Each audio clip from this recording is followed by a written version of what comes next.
નમસ્કાર દર્શક મિત્રો, તમે જોઈ રહ્યા છો સાંઈ વિડિયો સંચાલિત ઝટપટ ન્યૂઝ। નવસારીમાં છેલ્લા કેટલાય સમયથી બંધ ફ્લેટોને નિશાન બનાવતી મહારાષ્ટ્રની રીઢા તસ્કરોની આંતરરાજ્ય ગેંગને નવસારી લોકલ ક્રાઇમ બ્રાન્ચે પર્દાફાશ કર્યો છે। આ સાતિર ગેંગ બાઇક પર ગુજરાતની ખોટી નંબર પ્લેટ લગાવી ચોરી કરવા માટે આવતી હતી। પોલીસે 2 આરોપીની ધરપકડ કરી 9 જેટલા ગુનાઓનો ભેદ ઉકેલવામાં સફળતા મેળવી છે।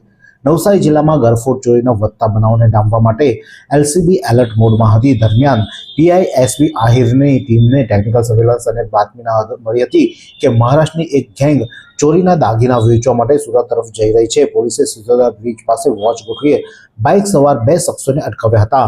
તપાસ દરમિયાન તેમની પાસેથી સોનાની લંગડી, રોકડ અને મોબાઈલ મળી કુલ 3,69,000નો મુદ્દા માલ મળી આવ્યો હતો। આ ગેંગની મોડસ ઓપરેન્ડીની વાત કરવામાં આવે તો તેઓ ફિલ્મની વાર્તાથી કમ ન હતી। આરોપીઓ મહારાષ્ટ્રથી ગુજરાતમાં પ્રવેશતી વખતે પોલીસને થાપ આપવા માટે બાઇક પર ગુજરાત પાર્સિંગની ખોટી નંબર પ્લેટ લગાડતા હતા। દિવસ દરમિયાન પોસ્ટ સોસાયટીમાં રેકી કરી બંધ ફ્લેટના તાળા તોડી મિનિટમાં ચોરી કરી તે દિવસે મહારાષ્ટ્ર ફરાર થઈ જતા હતા। આ સમગ્ર મામલે ડીવાયએસપી એસકે રાય શું જણાવ્યા છે, આવો સાંભળીએ। નવસારી જિલ્લામાં છેલ્લા ઘણા સમયથી ઘરફોડ ચોરીના બનતા બનાવો બાબતે મહેરબાન પોલીસ મહાનિરીક્ષક સાહેબ તેમજ પોલીસ અધિક્ષક સાહેબની સૂચના અને માર્ગદર્શન હેઠળ નવસારી જિલ્લાના એલસીબીના પીઆઈ શ્રી વિજય જાડેજા સાહેબના માર્ગદર્શન અને નેજા હેઠળ એલસીબીની અધિકારીશ્રીઓની અલગ અલગ ટીમો પોલીસ કર્મચારી જોડે બનાવવામાં આવેલ આ ઘરફોડ ચોરીના ગુનાઓ ડિટેક્ટ કરવા બાબતે, જેમાં આ જે નવસારીના સિસોદાથી ગ્રીડ તરફ આવતા સર્વિસ રોડ ઉપર નવસારી જિલ્લાના એલસીબીના પોલીસ અધિકારી કર્મચારીઓને માહિતી મળેલ કે 2 આરોપીઓ જે ઘરફોડ ચોરીના છે એ શંકાસ્પદ જણાઈ આવેલા છે। એવી માહિતી મળતા આ જે આરોપીઓ છે સાવેશ દુલારે અનવર ખાન રહે સોપારા ગામ નાલા સોપારા તાલુકો વસઈ જિલ્લો પાલઘર અને બીજો જે આરોપી છે મોન્ટુ ઉર્ફે મોનુ વિભૂતિ એ પણ રહે વિરાર ઈસ્ટ તાલુકો વસઈ જિલ્લો પાલઘર નાઓના 2 જણને શંકાના આધારે એલસીબી ઓફિસે લાવીને પૂછપરછ કરતા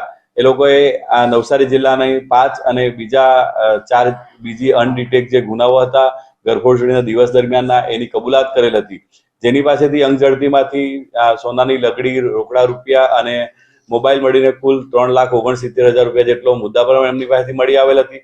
અને એમને એમની એમઓ બાબતે પૂછતા એ લોકોએ જણાવેલ કે અમે આ જે બાઇક છે એ ગુજરાત પાસિંગની ખોટી નંબર પ્લેટ લગાડીને નાના સોપારા વિરારથી નીકળી આ લોકો અહીંયા ગુજરાતના રાજ્યના અલગ અલગ શહેરોમાં જઈ બપોરે આ રેકી કરી અને જે બંધ ઘર હોય એને દિવસ દરમિયાન તોડી નકુચો તોડીને ચોરી કરવાની આમની એમઓ છે।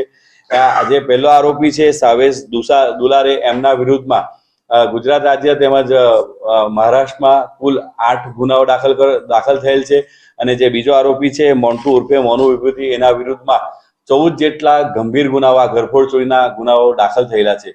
આ પૂછપરછ દરમિયાન બીજા 2 આરોપીઓ સાજિદ અકબર અલી શેખ અને જતીન જીતુ રમેશ પાટીલ એ બંને રહે નાના સોપારા જિલ્લો પાલઘર મહારાષ્ટ્રનાઓ વોન્ટેડ છે અને આ પૂછપરછ દરમિયાન બીજા અંકલેશ્વર અને આણંદમાં પણ ઘરફોડ ચોરી કરેલાનું તેમણે કબૂલાત કરેલ છે। 22 વર્ષથી દરરોજ લાખો જીવનોમાં આશા અને આરોગ્યનું પ્રકાશ આપતી Kejal life in multi speciality hospital, અદ્યતન સુવિધા સાથેની હોસ્પિટલ, અનુભવી ડોક્ટરો અને ટેકનોલોજી સહિત ઓપરેશન થિયેટર્સ, આઈસીયુ અને એનઆઈસીયુ વિભાગ, 24 કલાક ચાલતી ઇમરજન્સી સર્વિસીસ, મેડિકલ સ્ટોર અને લેબોરેટરીની સુવિધા પણ ઉપલબ્ધ છે।